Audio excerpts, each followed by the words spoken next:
Hello students, today we are going to discuss our next chapter factorization. ठीक है, हम इसका इंट्रोडक्शन करेंगे।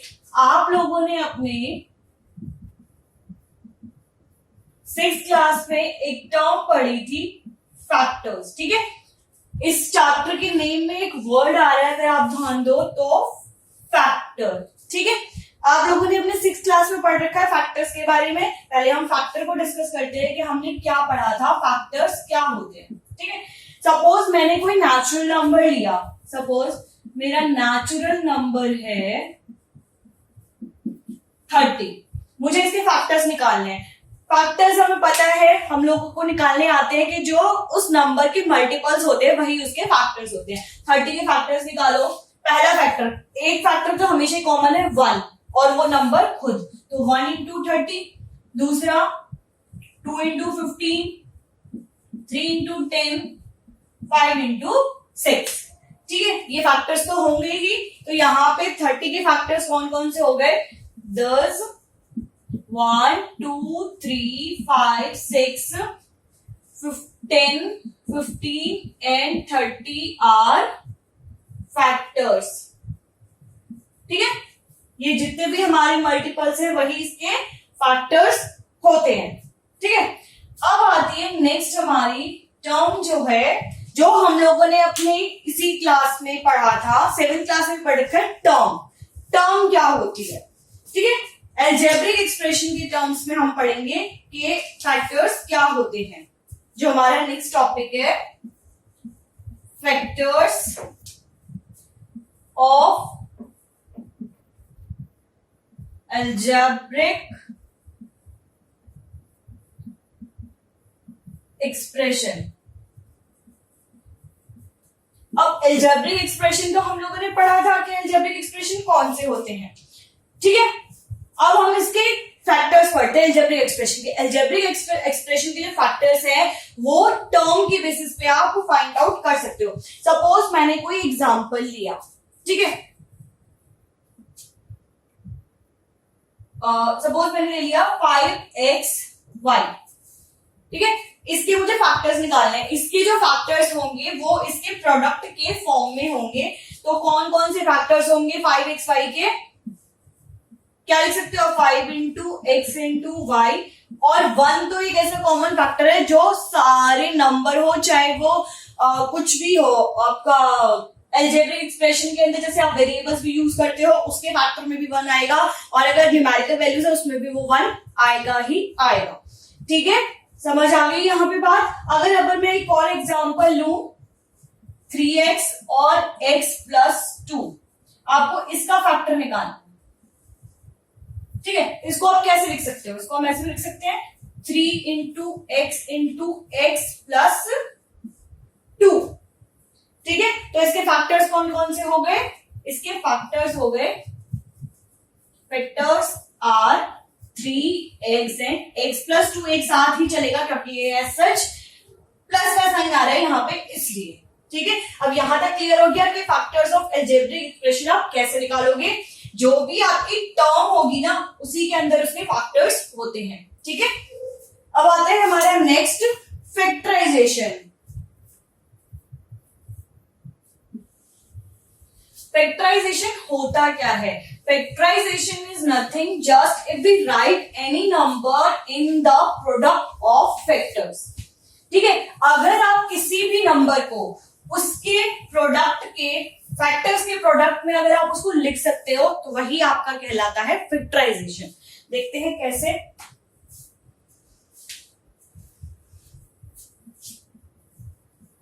फैक्टराइजेशन, इसके मेथड्स हैं फैक्टराइजेशन के, जिससे हम फाइंड आउट करेंगे कि ये फैक्टराइजेशन है या नहीं है। पहले इसकी डेफिनेशन छोटी सी है, जो चीज आपको याद रखनी है वो देख लीजिए। If we write any number in the product of factors, अगर हम फैक्टर्स के प्रोडक्ट में किसी नंबर को लिख सकते हैं तो वो हमारा कहलाता है फैक्टराइजेशन। अब इसके मेथड्स देख लो। मेथड्स में पहला है कॉमन मेथड। ठीक है, कॉमन मेथड में हम क्या करेंगे, हम पहले एक छोटा सा एग्जांपल लेते हैं, उससे समझेंगे कि हम इसको कैसे सॉर्ट आउट कर सकते हैं या इसके फैक्टराइजेशन कैसे कर सकते हैं। ठीक है, सिंपल सा एक एग्जांपल लेते हैं। सपोज मैंने ले लिया 2x प्लस 4। ठीक है, अब मुझे इसके फैक्टर्स निकालने हैं। 2x प्लस 4, अब ये यहां पे किसमें है टर्म, ये टर्म हमारी एडिशन में है, तो हम क्या करेंगे, इसके फैक्टर्स अलग निकालेंगे, इसके अलग निकाल देते हैं। तो 2 और x के फैक्टर्स क्या होंगे, 2 और x, और 4 के क्या होंगे 2, 2। ठीक है, तो मैं यहां से क्या करती हूँ, जो कॉमन निकल सकते हैं ना कॉमन निकाल लेती हूँ। इसके अंदर से कॉमन क्या निकलेगा, कॉमन निकलेगा आपका 2। ठीक है, तो मैंने 2 कॉमन निकाल लिया और अंदर बच गया x प्लस 2। तो इसके फैक्टर्स क्या हो गए, 2 और x plus 2 are the factors.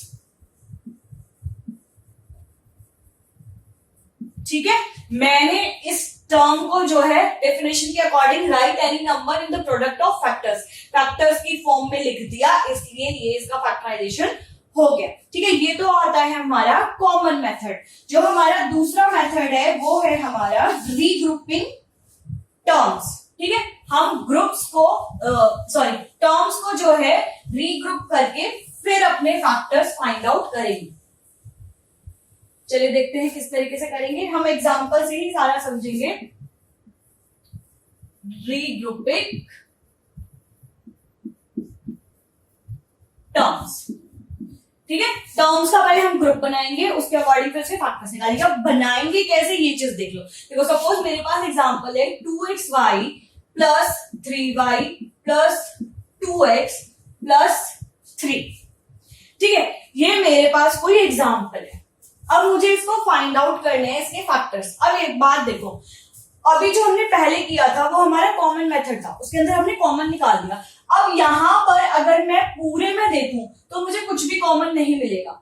ठीक है, देखो यहाँ पे x है लेकिन पर यहाँ नहीं है, यहाँ भी नहीं है, यहाँ पे y है, यहाँ पे है लेकिन पर यहाँ कहीं भी y नहीं है, यहाँ पे 2 है, यहाँ पे 2 नहीं है, यहाँ 2 है, यहाँ नहीं है। तो मैं इसमें कॉमन कैसे निकालूंगी, ऐसे तो मुझे फैक्टर्स मिलेंगे ही नहीं। तो उसके लिए हम क्या करते हैं, हम पहले इसके ग्रुप्स बना देते हैं। ठीक है, पहले मैं क्या करती हूँ, यहाँ भी y है, यहाँ भी y है, तो ये दोनों ग्रुप बना दिया और इसके अंदर आज सच कुछ है ही कॉमन। या एक काम करो, पहले दूसरे तरीके से करते हैं।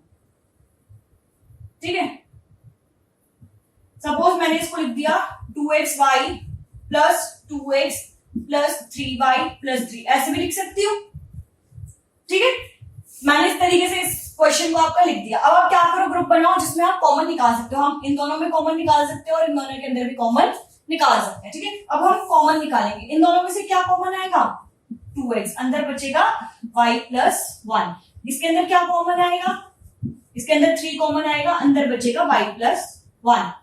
अब इन दोनों में से क्या कॉमन है, इन दोनों में हमारे पास कॉमन है y प्लस 1, तो 2x प्लस 3 और y प्लस 1। अब मैंने इसको इन द प्रोडक्ट ऑफ फैक्टर्स में लिख दिया। ठीक है, तो दैट मीन्स यही इसके फैक्टर्स हो गए, मैंने इसको फैक्टराइज कर दिया। एक बार दोबारा समझ लो मैंने किया क्या है। यहां पे मेरे पास पूरी टर्म में कुछ भी कॉमन नहीं था, उसके लिए मैंने क्या करा, इनको ग्रुप्स में डिवाइड कर दिया जिसमें से कि मैं कुछ कॉमन निकाल सकती हूँ। ठीक है, तो मैंने ये 2 ग्रुप बना दिए। यहां से मैंने कॉमन निकाला 2x, अंदर बचा y प्लस 1। यहां से मैंने 3 कॉमन निकाला, अंदर बचा y प्लस 1। ठीक है, अब इस पूरे के अंदर भी जो है y प्लस 1 जो है वो हमारा कॉमन पार्ट है, तो वो भी हमने बाहर निकाल दिया। ठीक है, अब जो ये कॉमन पार्ट हमने निकाला तो अंदर क्या बचा 2x प्लस 3। अब ये प्रोडक्ट की फॉर्म में आ गया, दैट मीन्स ये इस वाले इक्वेशन के फैक्टर्स हैं। अब एक तरीका और देख लो। ठीक है, इस मेथड से भी कर सकते हो, मैं दूसरे मेथड से करूं जो मैं पहले आपको करने वाली थी, लेकिन फिर मैंने पहले ये समझाया कि कैसे करोगे। सपोज इसको मैंने अरेंज नहीं किया, ये क्वेश्चन एज इट इज है, फिर मुझे निकालना है, आंसर यही निकल के आएगा। इससे भी देखिए कैसे, 2x प्लस y और 3y में से कॉमन निकालो, 2x y कॉमन आ जाएगा, 2x y प्लस 3y में से क्या कॉमन आएगा, y कॉमन आ जाएगा, अंदर बचेगा 2x प्लस 3। अब जो ये मेरी दूसरा ग्रुप है 2x प्लस 3, इसके अंदर एक चीज कॉमन मैंने बताई थी कि 1 जो है वो हमेशा सब में कॉमन होगा, चाहे कोई नंबर ले लो, चाहे कोई एक्सप्रेशन ले लो, कुछ भी ले लो, ठीक है। तो यहां से मैंने जो है 1 कॉमन निकाल लिया, अंदर बच गया 2x प्लस 3। अब इन दोनों में कौन सा चीज कॉमन है? इन दोनों के अंदर कॉमन है 2x प्लस 3।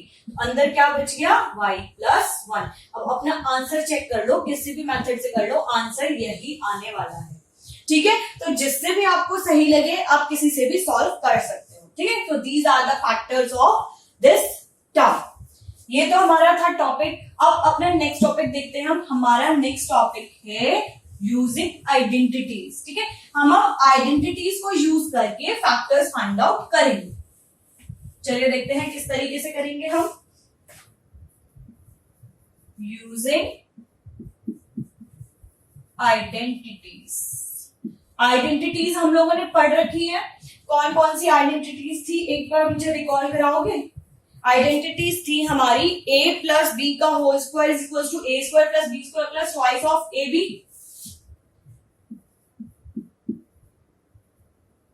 ठीक है। a square plus b square plus twice of ab। दूसरी थी a minus b, a square plus b square minus twice of ab, ठीक है। और थर्ड थी a प्लस बी और a माइनस बी। ये आइडेंटिटीज हमने पढ़ी है। अब इन आइडेंटिटीज को यूज करके हम अपने फैक्टर्स फाइंड आउट करेंगे। चलिए देखते हैं, एग्जांपल लेते हैं अपना। एक एग्जांपल ले लिया हमने, x square plus 8x plus 6, ठीक है। अब मेरे पास डायरेक्ट आइडेंटिटी है। अब इनका कुछ मैं ग्रुप नहीं बना सकती, कुछ नहीं कर सकती, है ना। और बट मुझे फैक्टर्स चाहिए। अब आप ध्यान दो, एक्स स्क्वायर यानी कि मैं ए स्क्वायर की जगह रख सकती हूँ 8ax is equals to twice of ab, और b स्क्वायर किसके इक्वल हो गया? 6 के इक्वल, ठीक है। सॉरी यार 16 ले लो, 6 से तो फिर ये परफेक्ट स्क्वायर तो बनेगा नहीं, फिर आप तो कंफ्यूज हो जाओगे। वो हम बाद में डिस्कस करेंगे कि अगर परफेक्ट स्क्वायर नहीं होता तो हम किस तरीके से उसको सॉल्व करते हैं अपने हायर क्लासेस में, ठीक है। तो चलिए देखिए, अब x को मैंने किसके इक्वेट कर लिया? a के इक्वल, और b को किसके? x a स्क्वायर के इक्वल, और 16 को कर लिया मैंने b स्क्वायर के इक्वल, ठीक है। अब मेरे पास क्या बच रहा है? मेरे पास बच रहा है 8x, ठीक है। अब मुझे 8x को इस फॉर्म में ब्रेक करना है। अब a की जगह पे तो मेरे पास 2ab के इक्वल है, a की जगह तो मेरे पास x आ गया, 2 भी मुझे पता है कि यहाँ 2 तो आएगा ही आएगा, 2 इंटू एक्स। अब मुझे b की वैल्यू चाहिए। हम पहले क्या करते हैं कि b का परफेक्ट स्क्वायर देखते हैं। b किसका होगा? b होगा हमारा 4 का होल स्क्वायर, यही होगा, है ना। 16 4 से 16 होता है, तो ये 4 का आ गया। अब मेरे को ब्रेक मिल गया अपना। अगर मैं इसको 4 से मल्टीप्लाई कर दूं तो मेरे पास यही टर्म आ जाएगी, 2 into 4 into x is equals to 8x। तो मैं इसको इस तरीके से लिख सकती हूँ, 2 इंटू एक्स इंटू 4, ठीक है। अब मैं क्या करती हूँ कि यहां से ना मैंने फॉर्मूला डायरेक्ट बना दिया। आप देखो, a square plus B square plus 2ab, a square plus B square plus 2ab। इसका फॉर्मूला क्या है? a प्लस बी का होल स्क्वायर, यानी कि x प्लस 4 का होल स्क्वायर, ठीक है। a की वैल्यू क्या है? x है, और b की वैल्यू 4 है, तो मैंने डायरेक्ट बना दिया। और इसको आप इस तरीके से भी लिख सकते हो, x plus 4 into x plus 4। These are the factors for this equation, ठीक है। समझ आ गया? एक बार दोबारा देख लो, x square plus 8x plus 16 था, ठीक है। एक्स स्क्वायर को मैंने a स्क्वायर के इक्वल इक्वेट कर दिया, और 16 को मैंने b स्क्वायर के इक्वल इक्वेट कर दिया, ठीक है। अब बचता क्या है हमारा? 8x, और यहां बच रहा है ट्वाइस ऑफ ab। मुझे पता है कि ये इसके इक्वेट होगा ही होगा, जब बाकी तो मैं इक्वेट कर चुकी हूँ। लेकिन पर मैं इसको ब्रेक कैसे करूं कि ये 2ab में बन जाए? मैंने क्या करा, b जो है हमारा 4 है, तो 2 इंटू 4 क्या होता है? 8 होता है। तो इस तरीके से हमने इसको ब्रेक कर दिया। देन उसके बाद ये हमारा फॉर्मूला बना x प्लस 4 का whole square. This is how we are going to do all the questions by using the identities. आपको इसके अंदर पूरा पूरा खोलने की करने की कोई जरूरत नहीं है, डायरेक्ट आइडेंटिटी उठाओ, इसको सॉल्व कर दो, ठीक है। अब हम देखते हैं अपना next is by middle term splitting. हम अपनी बीच वाली टर्म को स्प्लिट करके फिर फैक्टर्स फाइंड आउट करेंगे। अब बीच वाली टर्म को स्प्लिट कैसे करते हैं ये देखते हैं।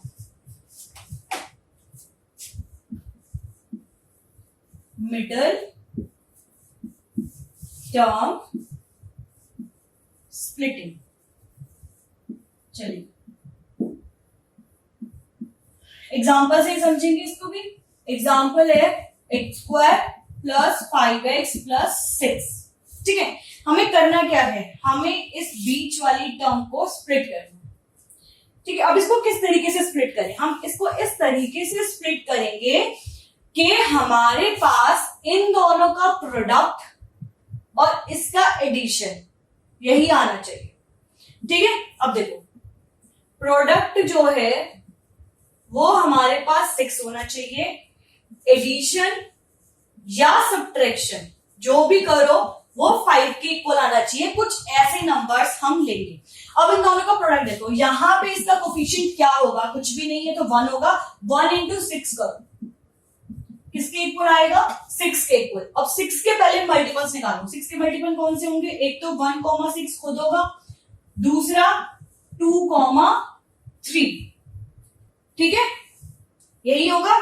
तो हम क्या करते हैं, और ऐड और सब्ट्रैक्ट करने पे भी आपके पास जो है वो 5 आना चाहिए। आपको ऐसा फैक्टर चूज करना है। अब 1 प्लस 6 करो, 1 प्लस 6 तो 7 हो गया, बट हमें चाहिए क्या, हमें तो 5 चाहिए। अब 2 प्लस 3 करना, 2 प्लस 3 इज इक्वल्स टू 5।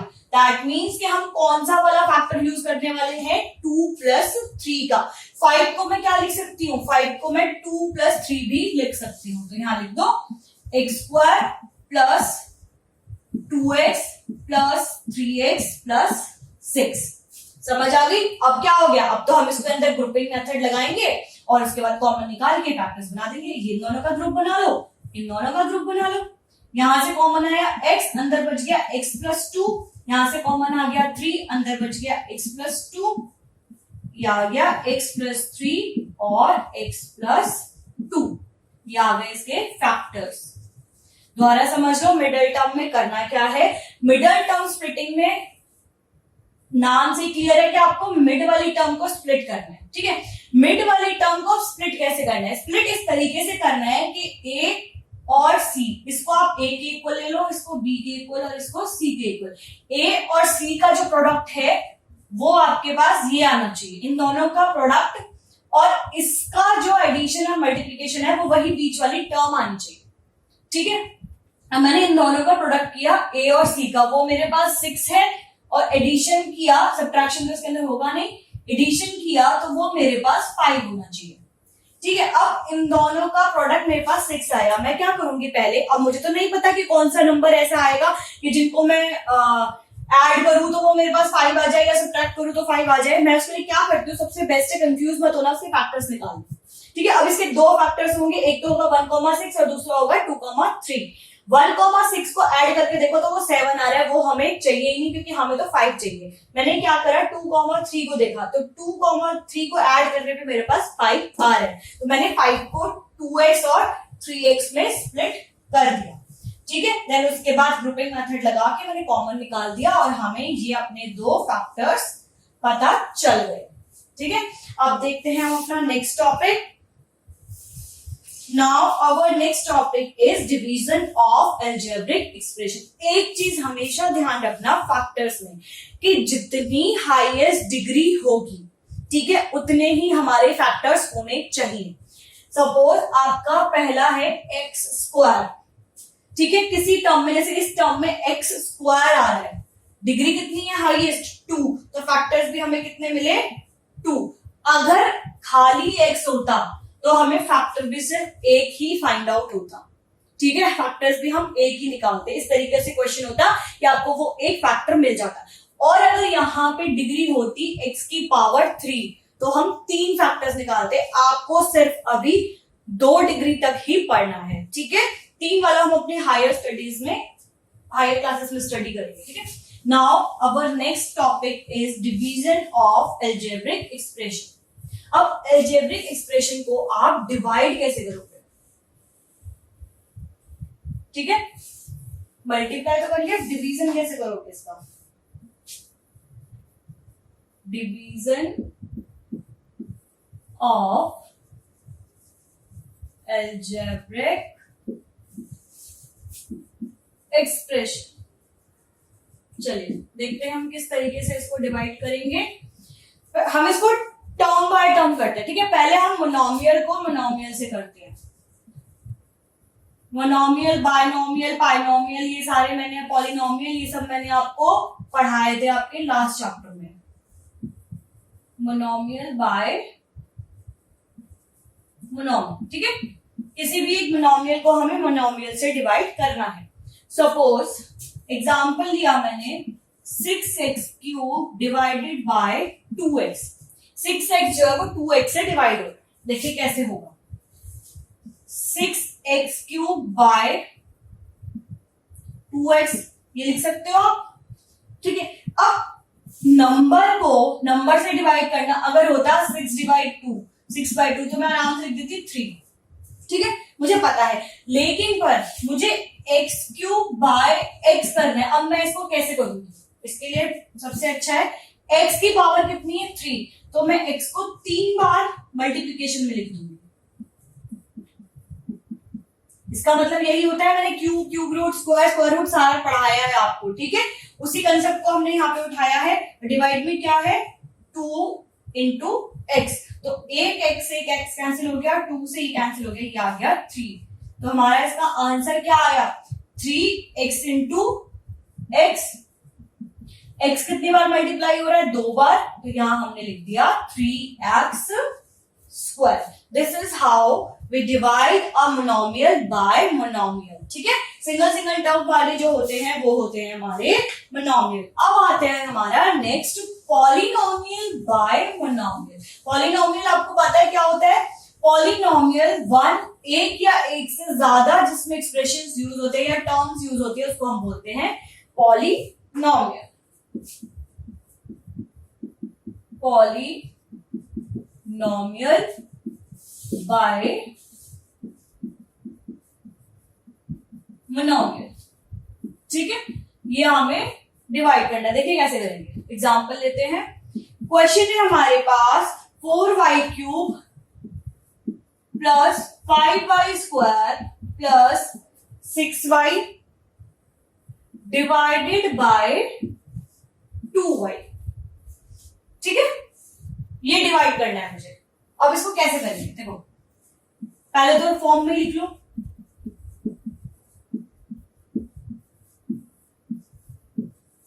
अब नीचे वाली टर्म तो हम आराम से हटा सकते हैं, ठीक है, क्योंकि इसके अंदर एडिशन का साइन नहीं है, बट ऊपर वाली टर्म में एडिशन का साइन है, तो मैं इसको डिवाइड तो नहीं कर सकती डायरेक्ट, जैसे हमने अपने लास्ट क्वेश्चन में कर दिया था। इसके लिए मैं क्या करूंगी, अगर इसमें से कुछ कॉमन निकलता है तो मैं पहले कॉमन फाइंड आउट करूंगी। तो निकालो कॉमन, क्या कॉमन आएगा, यहाँ y कॉमन आ जाएगा, तो अंदर बच गया 4y square plus 5y plus 6 divide by 2y, ठीक है। अब ये y से y कैंसिल हो गया, तो क्या आ गया हमारे पास, हमारे पास आया 4y square plus 5y plus 6/2। इसको आप पूरे को डिवाइड कर सकते हो, तो ये आ जाएगा 2y square plus 5/2y plus 3। This is the answer for this equation, ठीक है। क्या किया है मैंने क्या करा, इसको पहले नीचे लिख दिया। अब यहाँ पे खाली नंबर होता तो भी मैं इसको डिवाइड कर देती, लेकिन पर इसके साथ एक वेरिएबल भी है, ठीक है। तो उसके लिए मैंने क्या करा, पहले ऊपर देखा कि क्या कॉमन निकल सकता है। कॉमन मेरे पास y आ गया, फिर मैंने इस y को इस y से कट कर दिया, देन उसके बाद इन नंबर्स को डिवाइड कर दिया, तो मेरे पास ये आंसर आ गया, ठीक है। Now our next is polynomial bye polynomial. Polynomial को मॉलिनोमियल से तो हमने कर लिया, ठीक है, क्योंकि मॉलिनोमियल एक ही टर्म हो गया। पॉलिनोमियल बाय पॉलिनोमियल, उसको कैसे करूं, पॉलिनोमियल में तो कितनी भी टर्म हो सकती है, 1 2 3 4 5 कितनी भी टर्म का एक पॉलिनोमियल हो सकता है।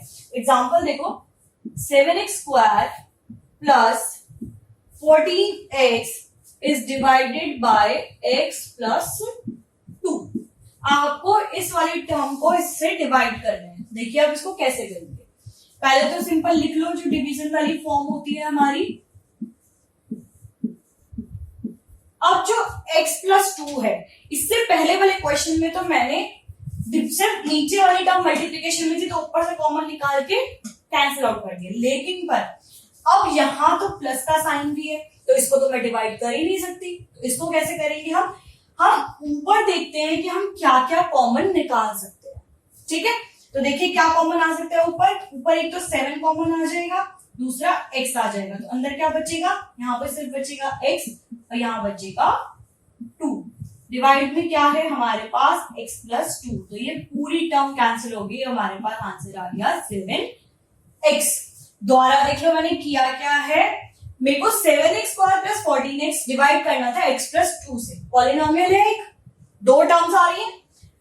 अब इसको मैं डायरेक्ट तो डिवाइड कर ही नहीं सकती क्योंकि यहाँ पे प्लस का साइन है। उसके लिए मैंने क्या करा कि अपने न्यूमरेटर में पहले चेक करा कि इसमें से मैं क्या कॉमन निकाल सकती हूँ। मैंने देखा मैं इसके अंदर से 7x को कॉमन निकाल सकती हूँ, तो अंदर मेरे पास बचते हैं x+2 और मेरे डिनोमिनेटर में भी कौन सी टर्म है, x+2 है, तो मैंने इन दोनों को कैंसिल आउट कर दिया and I got the answer 7x। This is how we are going to divide a polynomial by a polynomial। ठीक है, अब अपना नेक्स्ट टॉपिक देखते हैं। हमारे नेक्स्ट टॉपिक क्या है, next topic is finding errors. ठीक है, लास्ट टॉपिक है ये हमारा कि आप एरर कर देते हो, हम वी आर ह्यूमन बीइंग, ठीक है, तो गलती तो सबसे हो जाती है।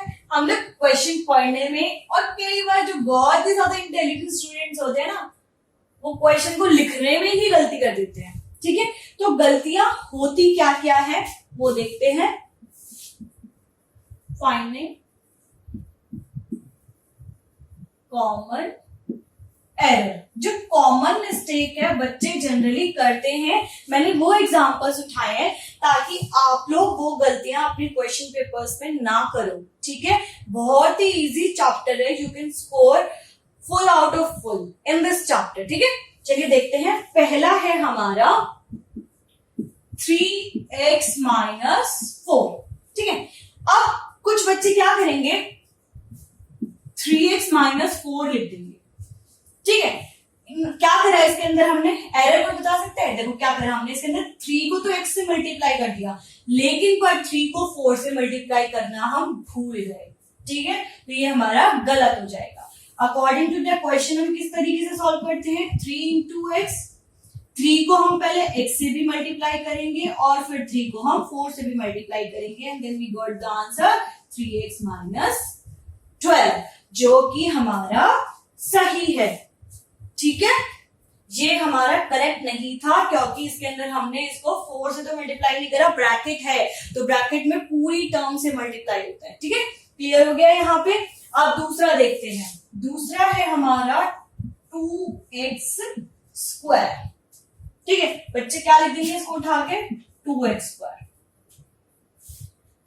ये गलत है। क्यों गलत है, क्योंकि 2x पूरा ब्रैकेट में है, उसके ऊपर स्क्वायर है, दैट मीन्स कि आपको 2 का भी स्क्वायर करना है। इसको आप पहले इस तरीके से लिखोगे, ये आ गया 4x² which is correct.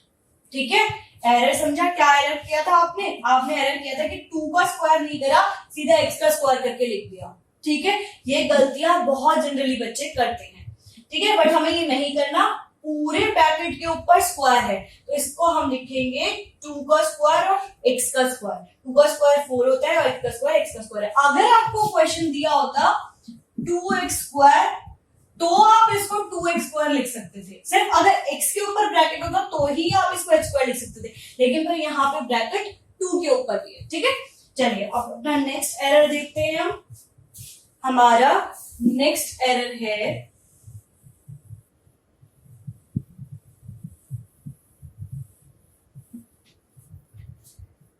2a - 3 और a+2, इन दोनों को आपको मल्टीप्लाई करना है। अब कुछ तो इतने स्मार्ट बच्चे हैं, वो क्या करेंगे, इसको इससे मल्टीप्लाई कर दिया, इसको इससे मल्टीप्लाई कर दिया, तो आंसर क्या आ गया, 2a² - 6। ठीक है, ना हमने तो मल्टीप्लाई कर दिया, लेकिन पर आप लोगों ने ध्यान दिया कि यहाँ पे ब्रैकेट है तो ये गलत हो जाएगा। ठीक है, तो इसको मल्टीप्लाई करने का तरीका है, मैंने अलजेब्रिक एक्सप्रेशंस वाले चैप्टर में पढ़ाया था, 2a a+2 -3 a+2, ये पूरी टर्म से मल्टीप्लाई होंगे। तो पहले 2a से होगा तो ये आ गया 2a² प्लस ये इससे होगा तो ये आ गया हमारे पास 4a -3a -6, तो आंसर क्या आएगा 2a² प्लस a -6। एरर समझ आया? क्या कर रहा था, इसको इससे मल्टीप्लाई कर दिया और इसको इससे मल्टीप्लाई कर दिया डायरेक्ट, बट वो गलत है, आपको टर्म बाय टर्म हर एक को मल्टीप्लाई करना है। ठीक है, now our next error is x + 8 whole square. आपको पूरे का होल स्क्वायर दे रखा है, x + 8 का होल स्क्वायर, ठीक है, इसका होल स्क्वायर फाइंड आउट करना है। आप लोग क्या करोगे, x का स्क्वायर और 8 का स्क्वायर होता है 64, तो आंसर आ गया हमारे पास x का square plus 64, which is wrong. ये एक आइडेंटिटी है, कौन सी आइडेंटिटी है, a + b का होल स्क्वायर, तो आपको उसी के अकॉर्डिंग इसे खोलना होगा, a² + b² plus twice of ab। खोलो, a का स्क्वायर प्लस b का square plus twice ab, b की वैल्यू क्या है यहाँ पे 8, ठीक है, तो ये आ गया x का स्क्वायर प्लस 16 प्लस 64 आएगा, 8 का स्क्वायर 64 16x, और इसको मैं इस तरीके से भी लिख सकती हूँ, समझ आ गई, ये करेक्ट है। ठीक है, ये गलत था क्योंकि ये आइडेंटिटी फॉर्म करता है, उस आइडेंटिटी को यूज करके आप इसको सॉल्व करोगे। अब एक और ही देख लेते हैं हम आइडेंटिटी का ही। सपोज मैंने ले लिया x - 7 का स्क्वायर, ठीक है, आप लोग क्या करोगे, डायरेक्ट लिख दोगे x का स्क्वायर -49, जो गलत है। ठीक है, इसके अंदर भी हम आइडेंटिटी यूज करेंगे, कौन सी, a - b का whole square is equals to a² + b² - 2ab। ठीक है, क्या आइडेंटिटी यूज करो, कैसे करोगे, x का स्क्वायर प्लस -7 का स्क्वायर प्लस 2 × x × -7। ठीक है, ये आ गया x का स्क्वायर प्लस 7 का स्क्वायर कितना होता है 49, और माइनस का स्क्वायर करोगे तो प्लस हो जाता है 49, यहाँ पे इसको मल्टीप्लाई करा तो -40x, इसको हम ऐसे भी लिख सकते हैं x का square -14x plus 49, which is totally correct. ठीक है, तो हमेशा अपने क्वेश्चंस को जब सॉल्व करो तो बहुत ध्यान से करना कि ये कॉमन एरर्स आप लोग ना करो। ठीक है, इसीलिए मैंने आपको सारे एरर समझाए हैं, ठीक है, जो जनरली बच्चे अपने पेपर में एग्जाम टाइम में करते हैं। ठीक है, now I hope this chapter is very much clear to you all. Thank you.